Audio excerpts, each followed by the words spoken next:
Welcome back to Heart of the Swarm, Tube Dwellers. We continue a best of 3 from the CPL Championship, a Chinese tournament that took place in the beginning of August. This is game number 3 in a series between, in the bottom right corner of Belshir Vestige, your purple Protoss, SaSe.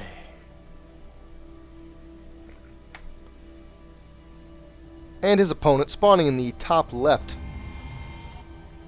ToD. A mirror match. So far, we've seen some pretty quick games in this series. Game 1 going SaSe's way via some early worker chrono boosts and a little bit of Stargate play. It was the Stargate switcheroo, really, that got ToD. ToD's attempts to counter the Stargate beat him more so than SaSe's Stargate play did directly. Game number 2, though, SaSe tried to be fancy again. ToD shut it down and punched him in the face. He said, "No! Stop it!" DTs defended. ToD moved right over. Got a little fancy himself. Used a warp prism, some immortals. Beat SaSe on both fronts. One front being inside of his main, the other front being the front of his natural. Crushed in both places.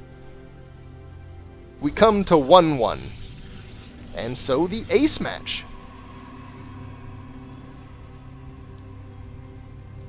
So far, nothing out of the ordinary. No cheese. No crazy play. No gas before gateway. I don't know if there are even Protoss builds that would do that. I don't think so. There weren't in Wings of Liberty, at least. I've not seen any as of Heart of the Swarm. Because you have to get the Cyber Core after the gateway anyway, there's pretty much no case where it makes sense to get the gas before getting the gateway. You'll just stockpile ridiculous crap tons of gas. Again, we do see both gases taken from both players. Strong indicator that no kind of super aggression, a 4-gate timing, is going to be used. Both players with at least a tech-oriented one-base play, if not defensive expand play. ToD sticking true, going for this 2-gate after Cyber Core. He's done it in every game so far. SaSe with a pretty odd pylon placement. This is not necessarily indicative of anything. That was his third pylon. He needed it anyway. He just happened to put it out there with a probe that he wanted to scout with. And this probe is timed to come in right before a stalker can possibly finish and check things out. And let me see, did he see both gases? He hasn't seen the second gas yet. There, now he does. He's seen both gases. His professional eyes have spotted out that there are 3 probes moving between each gas.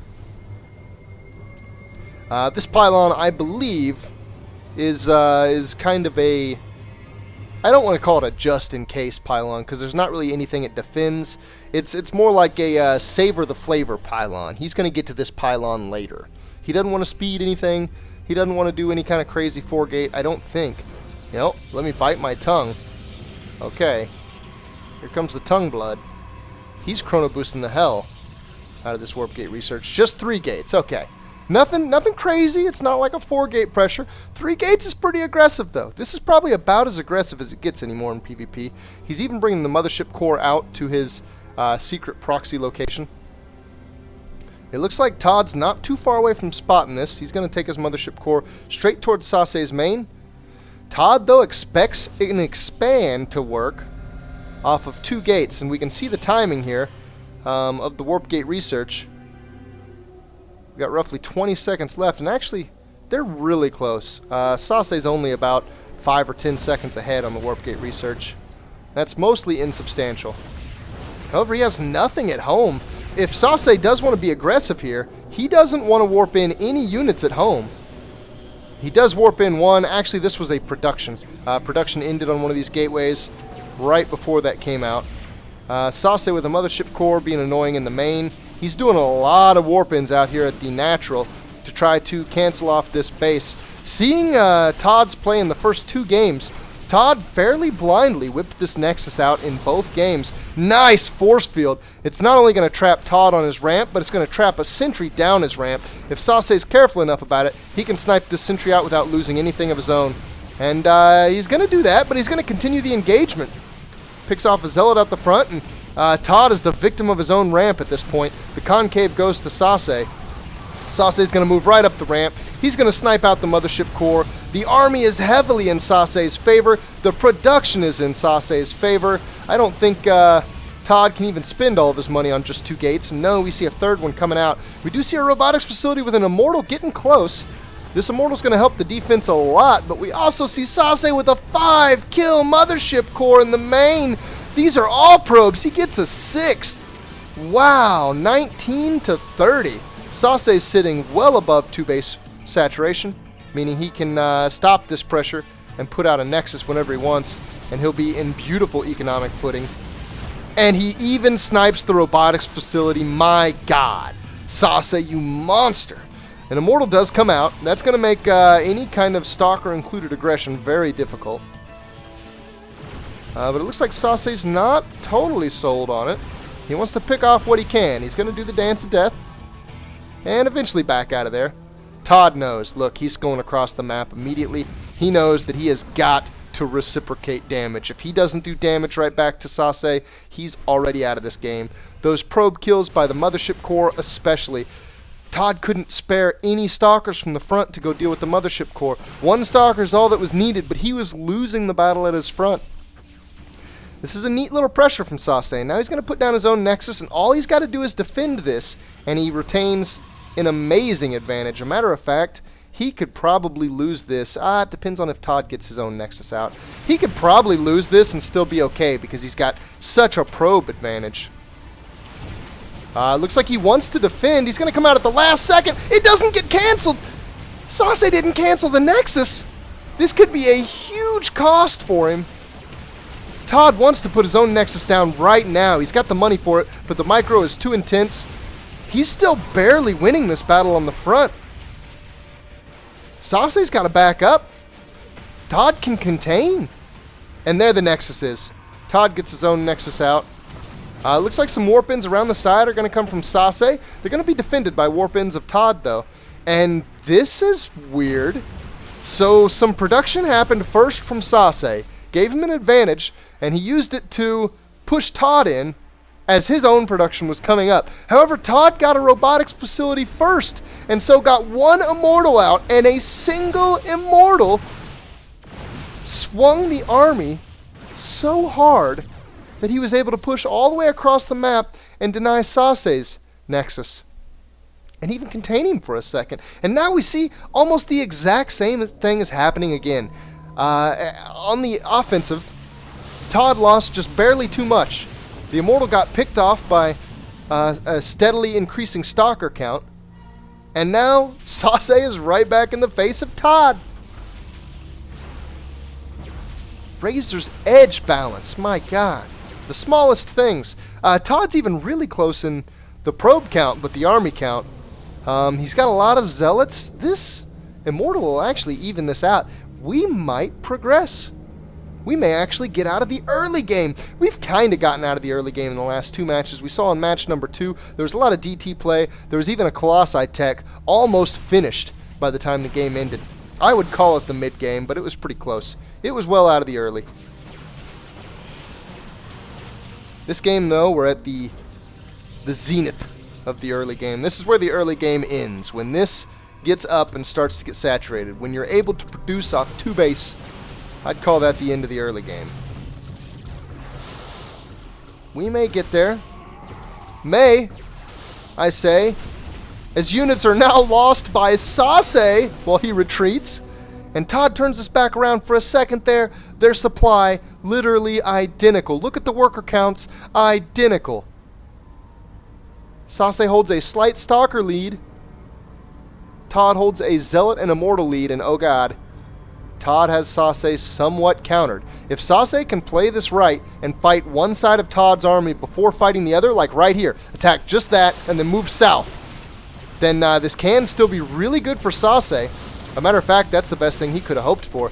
He's now against his own force fields, which is not good, but, oh, there's even zealots in it. Oh, and ToD's got time to get his own sentries up into the mix. I think this is still going to favor ToD, but, oh, just barely. Let's see these army supplies. Yeah. Value-wise, at least, ToD is in the lead. We can check it out here, too.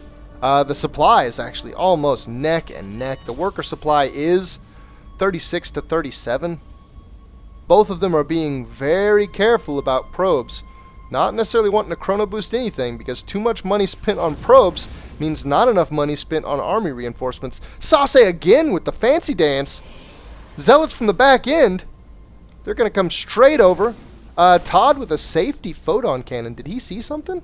I don't see anything. I don't see any Dark Templar. He's got a photon cannon up anyway, just in case he misses a Dark Shrine. Just in case SaSe whips out that tricky play again. Let's see if these Zealots can accomplish anything. So far, they haven't. Not a kill on any of them. They'd really like to get at least one. One probe kill, honestly, would still be a little bit nasty. They needed to get more than just one, and it didn't happen. And that levels our supply. 80 to 80. What? What in the hell? How in the hell can two players be this evenly matched? Crazy. Normally the smallest advantage will just fling the game into the hands of whoever holds that tiny advantage. But not here. Tiny advantages are steadily countered by slightly better positioning. Tiny army rearrangements. Now is the time, SaSe. He's got a warp prism. He's sending it up. There's an engagement in the mid. If he can dance here with ToD at the mid, that is going to use up some of that attention span, leaving potentially a gap for these Zealots to squeeze through unnoticed. Oh, and ToD with the same plan. I think we've got a greater gateway count on the side of SaSe now, though. SaSe's got 6 to ToD's 4. That means that if warp-ins decide the fate here, SaSe should be able to take an advantage, and we see in the main exactly that is happening. A lot of Zealots warped in, but that's going to be at the cost of potential warp-ins in his own main. That's okay, though. SaSe's army responds, and his army is allowed to push that warp prism out. Man, the Zealot count, it is huge. He's going to lose a lot of Zealots here in this commit. And as I look at the worker count, I see that ToD's actually in a slight lead. Oh my god! It goes down! Hold on. This is unorthodox. I shouldn't do this, but I'm going to. I'm going to back up just 10 seconds. Nope, just 10 seconds twice. I want to see. Was there a target? There's no way. Oh my god, and there it is. Oh, ToD. Oh my god, ToD. Oh, I weep for you, buddy. These sentries show it more clearly than any other unit here. The only thing SaSe has are Zealots. That's the only thing that SaSe has here that can do damage. There are even very few of them. There are 5. There are force fields from ToD locking all the Zealots out of potentially damaging positions. One Zealot might be able to fit like right here and do some damage to the Nexus. Long story short, this Nexus doesn't fall. There's no way that SaSe can kill this Nexus, but ToD certainly can kill his own Nexus. Oh my god. Oh no. Oh, ToD. Oh man. Surely he knows. Surely after seeing the explosion and the blue fire, he realizes. There is one thing he knows at the very least. He has to push. A huge advantage swings in SaSe's direction. Through ToD's Miss Micro. Wow. That's big. That's really big. That's... I'm gonna uninstall Starcraft now big. Okay, not quite. If I was ToD, yeah, it's not that big. If I was me, though, target firing the Nexus in the tournament game where I never play tournament games, where I may be poised to win some actual money, oh my god, I'd uninstall Starcraft. Go ahead and curl up in the fetal position and just weep. ToD, he's got aggressive positioning. He's really got to push, though. I mean, you're looking at winning or losing the game with a push, but without a push, you're looking at losing the game. This is way too big. The worker count is still roughly even, but the mining of ToD has been cut in half. There's even some distance mining popping in here for just a second that makes it look somewhat even, but it's not. This number's down around the 700 mark, naturally. The Nexus is back up. ToD's going to be allowed to start stepping back into this. And you know what? Taking stock of everything here, I see that there's a +2 upgrade going for ToD. The Forge just now starting for SaSe. That means that ToD enjoys a +1 damage advantage right now. And ToD's going to come in here with a Dark Templar. Now, if he takes out enough workers, he might be able to allow his economy to step back into this. Oh, ToD, you sneaky devil. Okay, I was going to say, for a second he was not attacking with the Dark Templar to convince SaSe that there was nothing here to be afraid of. There is one observer on the map for SaSe. It's right here. It's heading this way. It looks like there was also a Dark Templar in the natural. My God, ToD has just stepped right back into this game. SaSe's on 25 workers, and with ToD's Nexus coming back up, he's fully mining on 2 base again. Now, SaSe does have a third coming down. That may be forfeit. Probably not. The Observer's going to make its way over there. SaSe should be able to keep this third up. And with 3 probes being produced at the same time, he should be able to get his worker count back up to a respectable level. ToD, though, thinking something similar. He's producing his own Nexus. SaSe! You can't... Oh, there's another Dark Templar! Is he not building observers? He's still just got the one. He's only just now building a second one. Another Dark Templar in the main gets 6 more kills. This Dark Templar's gonna get the Nexus! The third Nexus goes down! Miss Micro answered by Miss Micro. Now SaSe, the culprit. And ToD enjoys a supply lead. Wow. The back and forth action of this game. What do they call those ball-bearing pendulums? The ones that have like 5 balls in them that only the end balls really move and the momentum is maintained. They continuously just knock the far end away and back and away and back on the other side. That is this game. This game right now. Wow. I said something about Heart of the Swarm PvP changing. I wasn't lying. Oh, I like this. A hallucinated warp prism this time. Going up towards the main. 2 of them, actually. One towards the third, one towards the main. This one, is that spotted right there? Just not. So that one's not going to be doing its job. And ToD looks like, for the most part, he's not going to fall for the bait. Now, there is an army advantage for ToD here. And the Colossi count is even. This is looking to be a really close fight, except for the fact that there's a slight army advantage in ToD's court, and there's an upgrade advantage. 2-1. Can SaSe make it happen, though? He's got a lot of hallucinated Colossi on the field, and it looks like the hallucinated Colossi are actually scaring the shit out of ToD. He has no idea what to do. He's trying hard not to fight this directly, when in all actuality, he could probably just 1A into this army and come out with the win. Maybe pop G a couple times for the Guardian Shield. Oh, nice! SaSe, in a little bit of a back and forth here, using the hallucinated Colossi to scare ToD, is going to snipe the third. I was going to say it's awesome he was killing probes, but no, he's going to get the whole third. However, that doesn't matter as much as the overall worker count, which, glancing at the top left-hand corner, I realize is 42 to 19. SaSe needs a miracle here. He's almost at half the supply of ToD. He's even got hallucinated air units in this. For a second he was fighting ToD's army split up, but it's not going to work. SaSe feels like he's lost too many probes. And in fact, he's still hemorrhaging probes. He's not spending any money on his economy. He's instead dumping everything he has directly into the army, hoping that he can end it right now, hoping to get lucky with the kill sequence.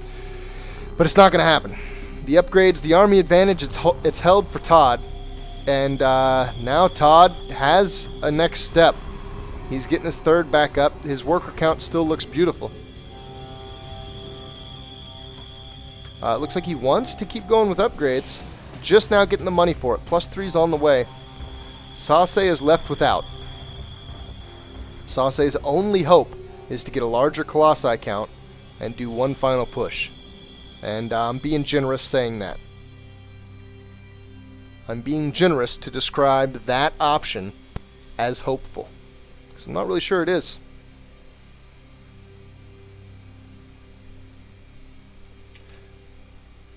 With the increased mining, ToD's army continues to skyrocket away.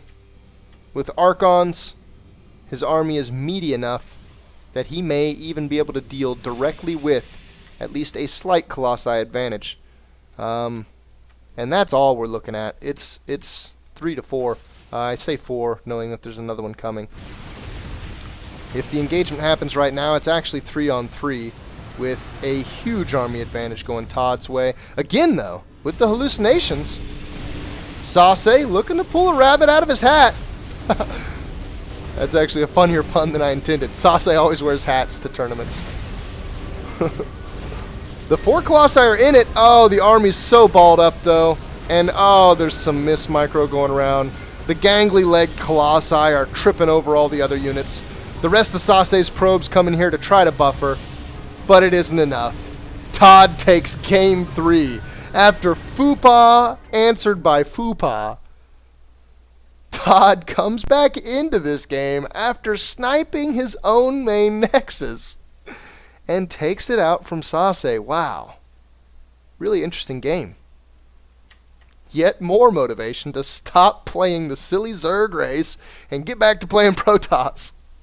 Oh, man. My recent match history really makes me just want to write off playing Zerg. I'm so headstrong, though. I want to get to Master. Just let me get to Masters League with Zerg. I'll be happy. I may even, just stop playing them forever. Honestly, I'd love to be able to play random. I would love to be able to play random in Masters League. That would be dream come true. Dream material for me. Not going to happen casting, though. I'm going to have to get to the grind. So, with that, I hope you guys have enjoyed this series, and I hope you'll stay tuned for many, many, many, many more yet to come. And that's all, folks. Bye-bye.